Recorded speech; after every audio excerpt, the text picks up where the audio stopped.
Ini kok pakai fi'il madhi, qala Muhammad. Itu ada yang mengatakan karena isi alfiyah itu semuanya udah ada dalam otaknya Ibnu Malik.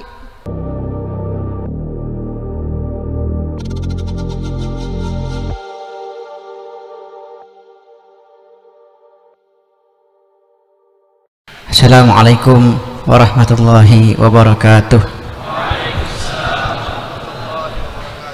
Bismillahirrahmanirrahim. Wala hawla wala quwwata illa billahil aliyyil azim. Subhanak la ilma lana illa ma 'allamtana innaka antal alimul hakim.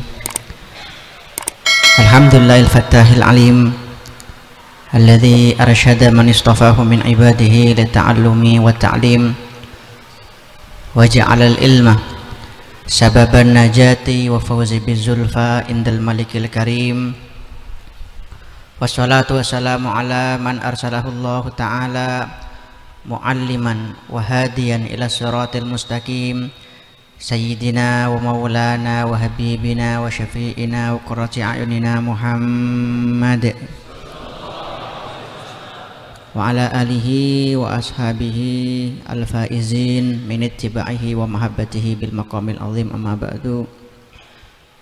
Hadratal muhtaramin ayyuhal ulama wal masyayikh al-izza al-ajla, yang saya hormati para alim ulama, para guru, para kiai, khusus dumateng para masyayikh keluarga besar Pondok Pesantren Al-Fatah Temboro. Mudah-mudahan beliau-beliau Allah panjangkan umurnya di dalam kesehatan, di dalam kebaikan, di dalam membimbing kita semua ke jalan yang diridhoi oleh Allah Subhanahu wa taala. Amin, Allahumma amin. Khususnya kepada beliau Cak Biki ini. Cak Biki apa Cak Biki? Sering salah, Cak Biki. Yang sudah mengundang kami ke sini. Jazakallah khairan khairul jaza. Dan tentunya pula pada para tulab, ya, para adik-adik Pondok Pesantren Temboro dari segala penjuru dunia. Terus, ya. Masya Allah, saya tadi dengar kalau Temboro ini yang dari luar negeri saja udah hampir 1000, lebih dari 1000. Masya Allah. Saya teringat apa yang disampaikan oleh baginda Nabi Muhammad SAW. Dalam satu hadis beliau pernah menyampaikan, dan bagi saya ini merupakan salah satu mukjizat Rasulullah SAW yang seakan mengabarkan bahwa umatnya nanti di akhir zaman akan menyebar ke seluruh penjuru dunia. Di situ dalam satu hadis riwayat Imam At-Tabrani, baginda Nabi Muhammad SAW bersabda, la yab'atsanallahu yaumal qiyamah aqwaman, wa kelak Allah Subhanahu wa taala akan membangkitkan suatu golongan ala manabir min lu'lu', di atas permadani yang terbuat dari mutiara, fi wujuhimun nur, wajah mereka penuh dengan cahaya, ya. Kalau bahasa sekarang wajah mereka glowing, ya. Laisu bi anbiya wala syuhada, mereka bukanlah para nabi, mereka bukanlah orang-orang yang mati syahid. Fajatha Arabiyun ala rukbatayhi, maka ada seorang Arabi, ya, seorang sahabat Arabi ini sampai membetulkan posisi duduknya, bertanya kepada Rasulullah SAW, ya Rasulullah, siapakah gerangan golongan yang mendapatkan kemuliaan yang sangat luar biasa itu? Maka baginda Nabi Muhammad SAW menjawab, humul mutahabbuna fillah, mereka adalah orang-orang yang saling mencintai karena Allah Subhanahu wa taala. Min biladin syatta, dari berbagai negeri. Wa min qabaila syatta, dan dari berbagai suku. Yajtami'una ala dzikrillah yadhkurunah, mereka sama-sama berkumpul dalam satu tempat untuk sama-sama mengingat Allah Subhanahu wa ta'ala. Allahumma sholli ala sayyidina Muhammad. Oke, Mohon maaf sebelumnya para adik-adik ya, mungkin kebanyakan adik-adik saya di sini ya. Kalau mungkin bahasa saya kajiannya agak campur-campur, ya ngapunten. Karena jujur selama ini saya lebih sering ngisi pengajian pakai bahasa Inggris, ya. Inggris cabang Suramadu maksudnya Gus. Jadi mohon dimaklumi kalau ada bahasa-bahasa yang mungkin agak kurang bisa dipaham. Mudah-mudahan semuanya bermanfaat. Amin. Allahumma amin. Oke, pertama kali ini first time ya saya ke Temboro. Dari Tarim, saya ketika belajar di Tarim 6 tahun saya di sana, sering kali mendengar tentang Temboro, kemuliaan Temboro, dan banyak juga teman-teman saya di sana yang alumni Pondok Pesantren Temboro, sebagian hadir malam ini. Nggak tahu di sebelah mana itu. Ada Gus Mahfud dan lain-lain. Ya. Dan bagi saya Temboro itu udah masuk sebuah syair ya, bukanlah seperti sebuah syair yang seringkali kita temukan dalam kitab-kitab nahwu mencontohkan bahwa fi'il itu bisa jadi mubtada ketika ada an yang ditakwil ya. Itu tasma'u bil mu'aidi khairun min antarahu. Itu syair itu dibuat tentang seorang bernama Mu'aidi yang ada yang mengatakan suaranya bagus sekali. Ada juga yang mengatakan dia itu ceritanya keren sekali. Ya, kebaikan-kebaikannya selama ini banyak terdengar. Tapi ketika orang bertemu dengan dia, ternyata Mu'aidi ini tidak seindah yang dibayangkan. Suaranya bagus, orangnya ternyata ya kurang glowing, mungkin seperti itu. Makanya dikatakan tasma'u bil Mu'aidi khairun min antarahu. Kamu mendengar Mu'aidi itu lebih bagus daripada kamu melihat orangnya, ya. Gak usah lihat orangnya, kamu dengar aja tentang dia. Kamu dengar aja suara dia, jangan lihat orangnya. Tapi Temboro nggak seperti itu, masya Allah tabarakallah ya. Saya mendengar keindahan Temboro selama ini, masya Allah. Hari ini saya saksikan sendiri bahwa Temboro ini jauh lebih indah dari bayangan saya, masya Allah tabarakallah. Dan bagi saya sudah sangat layak ya melihat banyaknya, masya Allah, para masyayikh di sini, para penuntut ilmu di sini, ya, belum lagi para malaikat-malaikat yang bejibun menjejali majelis-majelis kalian setiap harinya. Bagi saya sudah sangat layak. Ya, bagaimana kita katakan ya cari mu'alaha Temboro pun bisa kita katakan ya Temboro. Allahumma sholli ala sayyidina Muhammad. Oke. Langsung saja teman-teman, sebenarnya saya ini mau bahas tentang sirah Syekhona Khalil ya, fokus di situ. Saya minta bagian tadi di situ karena jujur saya sendiri bingung, saya ini diundang sebagai apa. Saya tanya ke Mas Azhar, saya ini mau bicara apa. Saya bukan seorang syair, saya bukan penyair, saya bukan seorang pujangga ya. Makanya saya bertanya-tanya, kamu nanya, kamu bertanya-tanya ini ya. Saya ini diundang sebagai apa ya? Penyair bukan ya, pujangga bukan, tapi saya husnudzon ya sama beliau Cak Biki ya. Ya, mungkin saya diundang sebagai selebgram mungkin gitu ya. Lumayan kan, 418.000 followers centang biru kan lumayan gitu. Oke, sebelum masuk tema pentingnya syair menurut para ulama, teman-teman, tentang Syekhona Khalil ya, saya mau cerita sekilas tentang Syekhona Khalil agar teman-teman itu tahu bahwa kita itu punya ulama yang bukan hanya kelas nasional, tapi juga kelas internasional.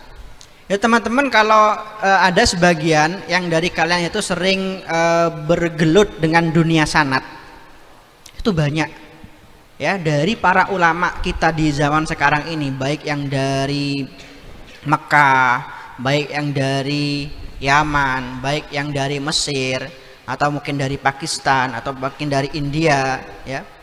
Itu teman-teman banyak loh yang sanadnya bersambung kepada Syekhona Khalil Bangkalan.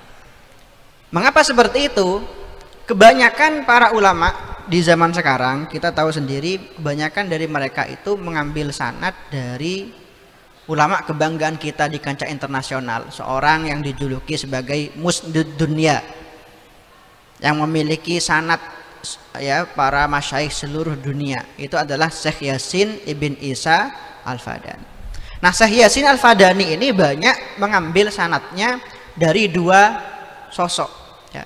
Yang pertama adalah Syekh Maksum Al-Lasimi, Maksum Lasem. Yang kedua adalah Tubagus Ahmad Bakri Banten ya, atau biasa disebut sebagai Mama Sempur. Nah, beliau berdua ini mengambil sanad dan berguru langsung kepada Syekhona Khalil Bangkalan. Jadi itu. Jadi ini kita bukan berbicara tentang ulama nasional lagi, tapi ulama yang namanya sudah dikenal di kancah internasional.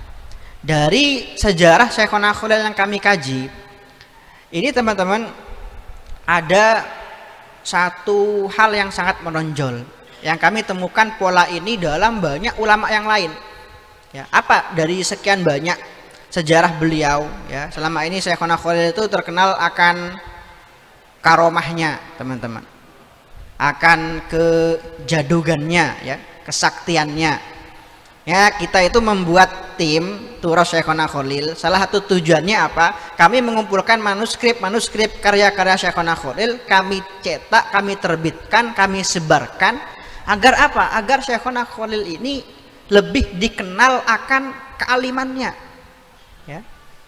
Nah, itu masalah kita di masyarakat sekarang, orang-orang lebih idola sama orang-orang sakti daripada orang-orang alim. Kenyataannya seperti itu, betul? Coba, saya tuh sering mengamati ya, kalau orang tuh di YouTube ya, kajian, contoh guru saya Habib Umar, kajian Habib Umar tentang membersihkan hati, tentang bagaimana cara kita dekat kepada baginda Nabi Muhammad SAW. Itu mungkin viewernya ya paling banyak berapa ribu, ratusan ribu mungkin. Tapi kalau udah judulnya ya itu viral, 7 karomah Habib Umar, oh, itu yang nonton jutaan, serius ya. Makanya acara-acara event-event seperti ini itu pesan untuk kita, ada pesan untuk kita apa? Ayo kita itu sebarkan kepada masyarakat bahwa kunci kemuliaan itu ilmu dan ilmu, bukan kesaktian. Itu hal yang kesekian. Nah, Syekhona Khalil ini teman-teman, yang paling menonjol dari beliau itu adalah bagaimana beliau itu taklim luar biasa kepada gurunya. Itu yang paling saya lihat dari sejarah Syekhona Khalil. Dan di mana-mana teman-teman kalau melihat polanya sama seperti itu, aturan mainnya seperti itu, sunatullahnya seperti itu. Di balik sosok-sosok hebat, di balik sosok-sosok agung itu pasti ada taklim yang luar biasa kepada para guru. Teman-teman pasti tahu di sini di antara 4 mazhab ya, itu seluruh dunia salah satu yang paling banyak menyebar sampai sekarang adalah, selain mazhab Syafi'i, adalah mazhab Hanafi, betul? Yang ada di Eropa kebanyakan Hanafi, Amerika, mungkin Pakistan ya, juga India. Itu Imam Hanafi padahal ribuan tahun yang lalu wafatnya. Itu bagi saya juga sama Imam Hanafi teman-teman, dalam manaqib beliau, biografi beliau pernah diceritakan, Imam Hanafi ini pernah bercerita, Ali sab'u sanawat, saya ini sudah 7 tahun, ma madattu rijli ila dari Hammad ibn Salamah, saya tidak pernah menselonjorkan kaki saya ke rumah guru saya Hammad ibn Salamah, ijlalan lahu, sebagai wujud hormat saya kepada guru saya. Nah, kata rawinya, wa kana baina darihi wa dari Hammad ibn Salamah sab'u sukakin, jarak antara rumah Imam Hanafi dengan rumah gurunya ini adalah 7 rumah. Tapi selama itu beliau nggak pernah menselonjorkan kakinya ke rumah gurunya. Salah satu juga Saya ngasih contoh ya, maulid yang paling banyak tersebar di Indonesia khususnya itu adalah Maulid Simtud Duror ya. Pengarangnya adalah Al Habib Ali bin Muhammad Al Habsyi. Itu juga luar biasa sekali. Masyhadnya kalau kita anggap ya, ta'zimnya kepada guru itu sangat luar biasa. Beliau tuh punya guru namanya Habib Abu Bakar bin Abdullah Al-Attas. Nah, saking ta'zimnya beliau ini pada gurunya, seakan-akan nganggep guru ini udah kayak malaikat. Sampai suatu ketika beliau itu melihat gurunya keluar dari kamar mandi, keluar dari hammam. Ya, Habib Ali Al-Habsyi ini kaget ya, dan bertanya pada gurunya, Habib, hatta anta tadkhul hammam ya. Habib, antum ini juga masuk kamar mandi tah? Gitu loh. Gitu. Antum ini juga masuk kamar mandi tah? Kalau bahasa anak sekarang nggak bahaya tah gitu loh. Iya. Karena beliau mengira gurunya itu udah mungkin setara malaikat gitu loh. Ta'zim luar biasa pada guru, masya Allah. Nah, Syekhona Khalil pun juga seperti itu. Ya, itu kalau kita mau menjelaskan tentang ta'zim beliau pada guru yang sangat luar biasa, nggak habis-habis sampai subuh. Ya. Itu contoh, saya kasih contoh. Tadi saya ke komplek di situ, santri-santri kuda itu, ya, mengingatkan saya kepada salah satu kisah Syekhona Khalil yang suatu ketika, ini kisah masyhur sekali, diriwayatkan juga oleh Kiai Ghazali dalam kitabnya Tuhfatur Rawi fi Tarjamati Syekh Nawawi Al-Jawi. Itu ketika beliau naik dokar ya, delman, naik delman. Kemudian beliau bertanya kepada Pak Kusirnya, Pak, ini kuda sampean dari mana? Pak Kusirnya menjawab, dari Bima, Kiai. Ya, Bima ini kan Sumbawa mungkin ya kalau sekarang ya Gus ya. Bima sama Sumbawa sama apa beda? Beda. Mungkin dari Bima. Bima itu Nusa Tenggara Barat. Ada di sini dari Nusa Tenggara Barat banyak ya. Masya Allah.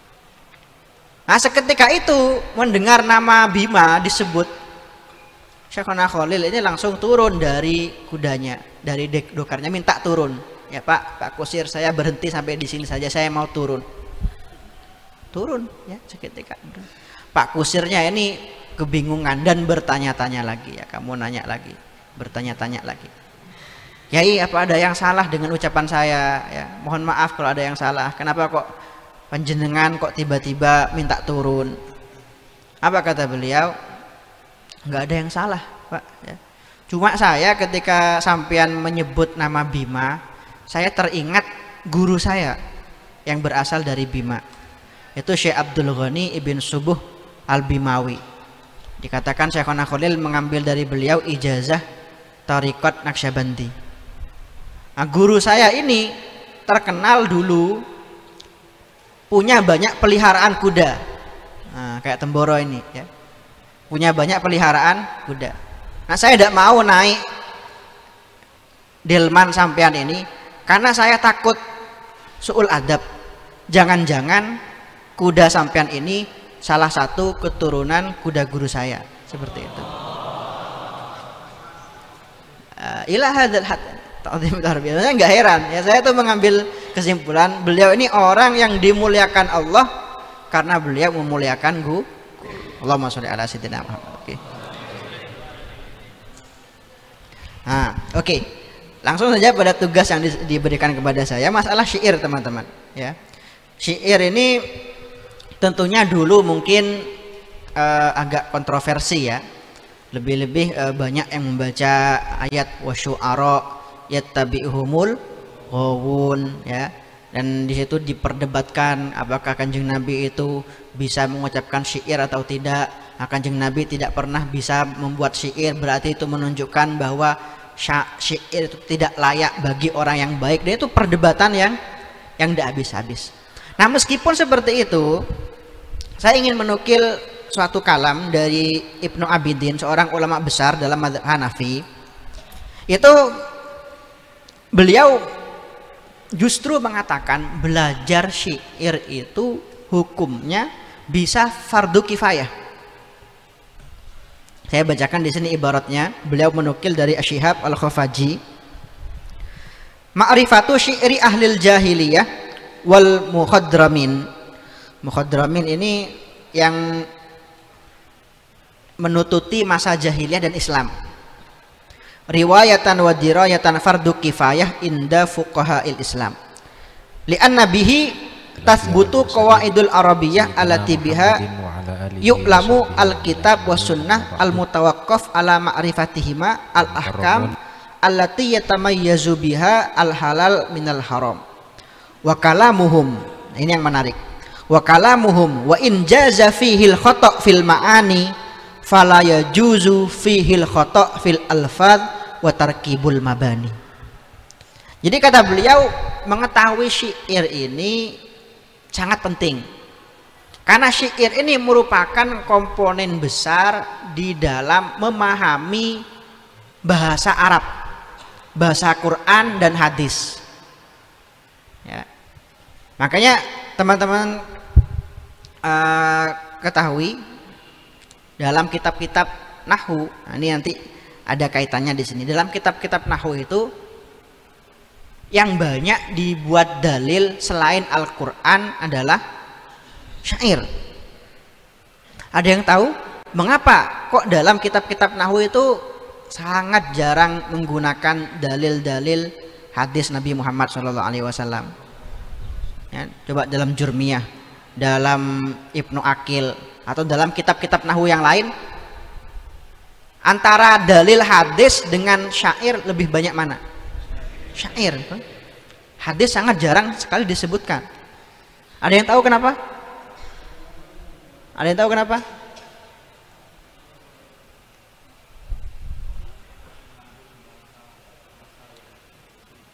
Karena syair mengandung bahasa Arab asli. Oke. Kalau hadis seperti apa? Bahasa Arab tidak asli atau seperti apa? Kenapa kok dalam hadis kok jarang? Oh, dalilnya hadis riwayat Bukhari, Muslim, Tabrani, Tirmidzi. Apa jawabannya?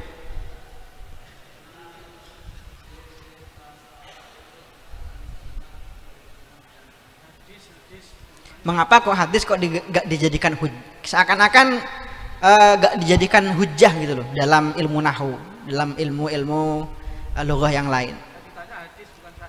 Oke.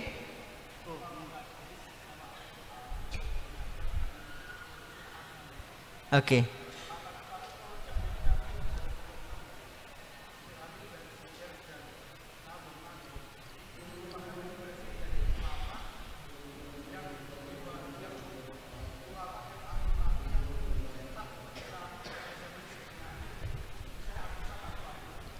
Oke.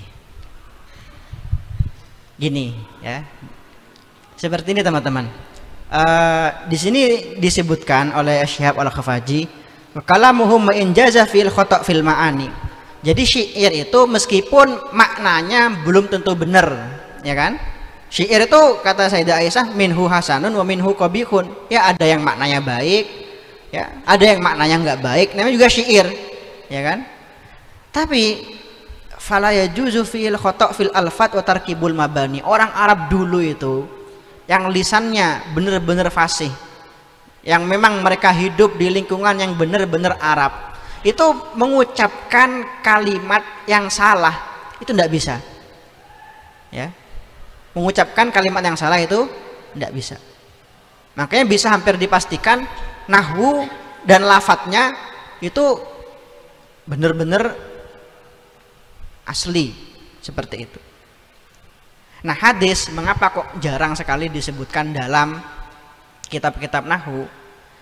Nah, ini menurut para ulama kita sebagian, ya meskipun ini masih perdebatan, ya apakah hadis itu bisa dijadikan hujjah atau tidak.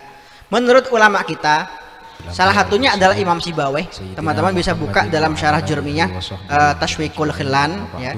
Itu dijelaskan hadis ini boleh diriwayatkan bil makna. Betul? Jadi meskipun lafadznya tidak persis dengan apa yang pernah disampaikan oleh Rasulullah, rawi-rawi setelahnya ini loh boleh meriwayatkan dengan lafadz lain yang maknanya sama dengan yang disampaikan.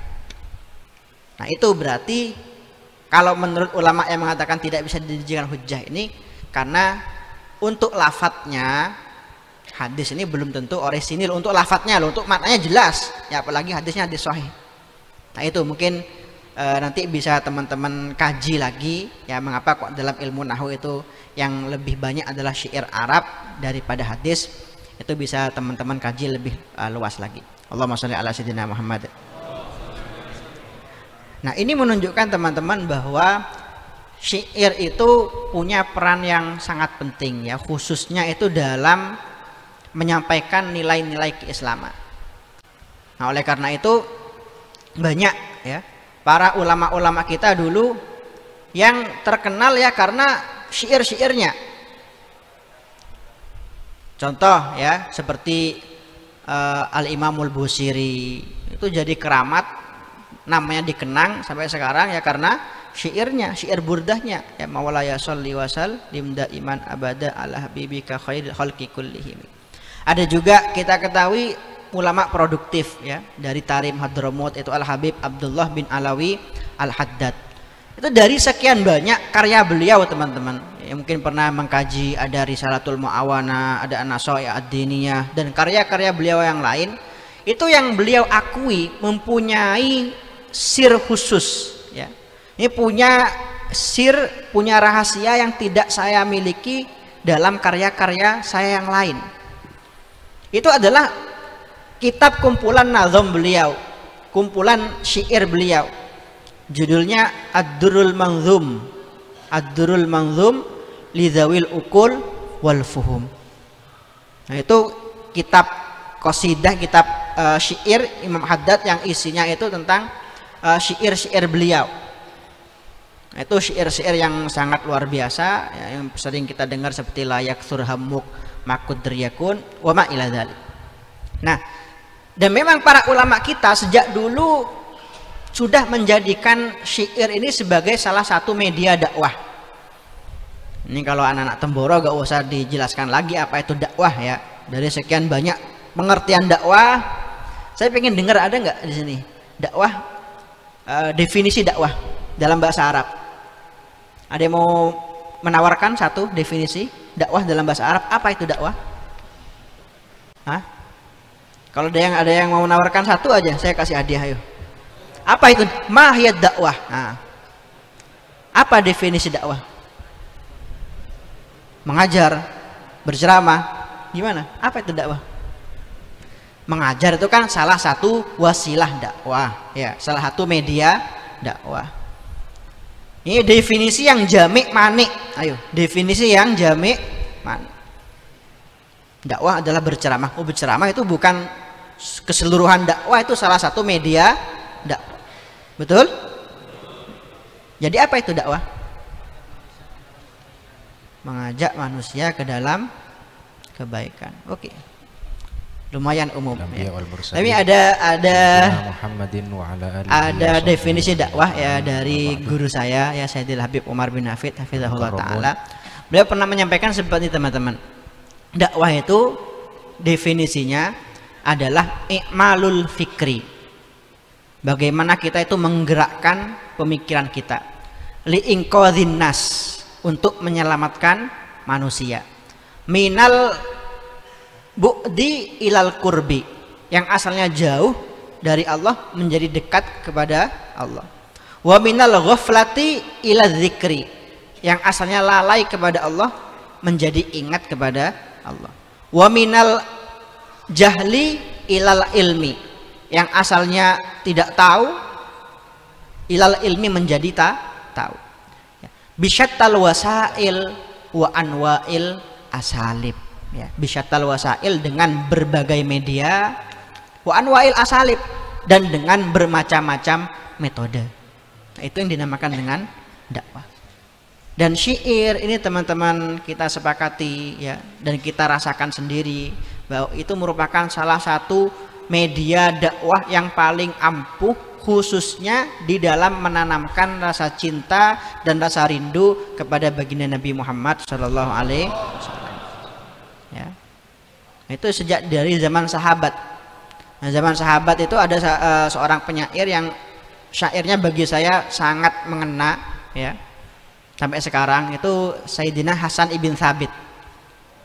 Itu ada syair beliau yang awalnya qara'na fid duha walau sawfa yu'ti, ya, hasarra qulubana dzakal ata'u khuliqta mubarra'an min kulli aibin ka'annaka qad khuliqta kama tasya. Itu bahasanya Masya Allah, bagi saya keren banget gitu loh. Khuliqta mubarra'an min kulli aibin, engkau ya Rasulullah tercipta terbebas dari segala kekurangan, ya, sesempurna itu Kanjeng Nabi itu.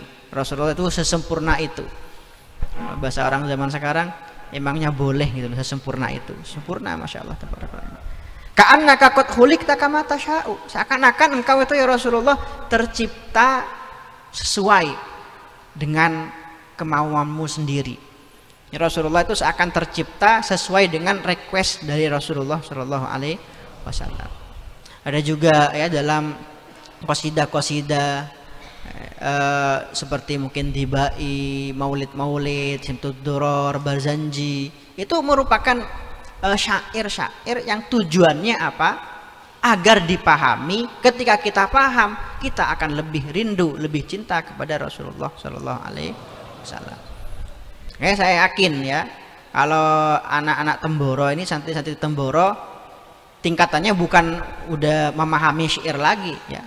Insya Allah semuanya udah, ketika dengar syair apapun, qasidah apapun tentang baginda Nabi, insya Allah semuanya paham. Betul? Ya. Oh iya, ini kan malam ini kan bukan tentang memahami syair lagi. Bagaimana kita setingkat, selevel dari itu apa? Bagaimana cara kita membuat syair. Ya, saya itu teman-teman banyak sekali ya ketika sejak dulu mendengar qasidah-qasidah yang digubah oleh para ulama kita, itu dengar aja itu buat kita menangis ya.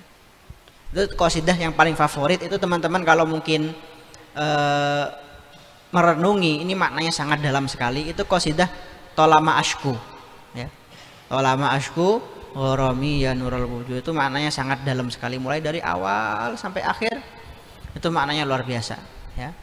Makanya tingkatan santri Temboro ini seharusnya sudah seperti itu ya, syair-syair Arab ya. Makanya saya nggak akan keluar dari Temboro kecuali setiap qasidah yang saya dengar semuanya saya paham, seperti itu.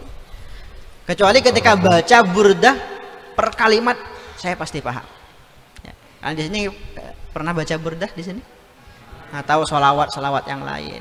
Ya, itu santri Temboro seperti itu. Tingkatnya bukan qasidah-qasidah orang-orang awam, ya.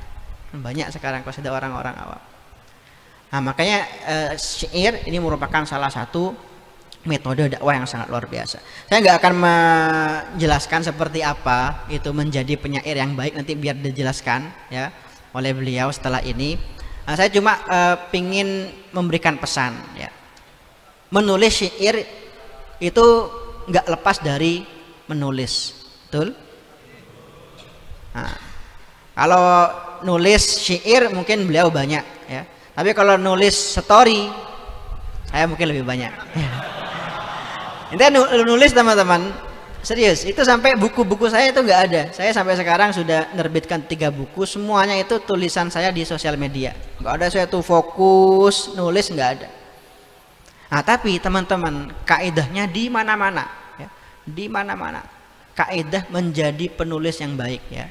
Penulis yang baik itu pasti adalah pembaca yang baik. Kalian nggak akan bisa menjadi seorang penyair yang ulung kalau kalian nggak punya bekal pernah membaca syair-syair luar biasa para ulama-ulama kita. Ya, kalian nggak akan punya gambaran, kalian nggak akan punya kerangka, kalian nggak akan punya role model bahasa sekarangnya seperti itu. Nah, semakin kalian banyak membaca, maka peluang kalian, potensi kalian untuk menjadi seorang penulis yang handal itu akan makin besar. Nah, para ulama kita dulu itu yang alim bukan hanya mengandalkan pelajaran di kelas, tapi mereka alim itu karena minat baca mereka yang sangat luar biasa. Dulu ada seorang ulama yang teman-teman pasti pernah mendengar, Ibnu Jarir At-Tabari. Itu Syekh Abdul Fattah Al-Qudaish menceritakan beliau, mengabadikan beliau dalam kitabnya Al-Ulama Al-Uzab, ulama-ulama jomblo, ya. Alladzina atharul ilma ala zuwaj, yang lebih mendahulukan ilmu daripada nih. Betul. Salah satu yang disebutkan adalah Ibnu Jarir At-Tabari.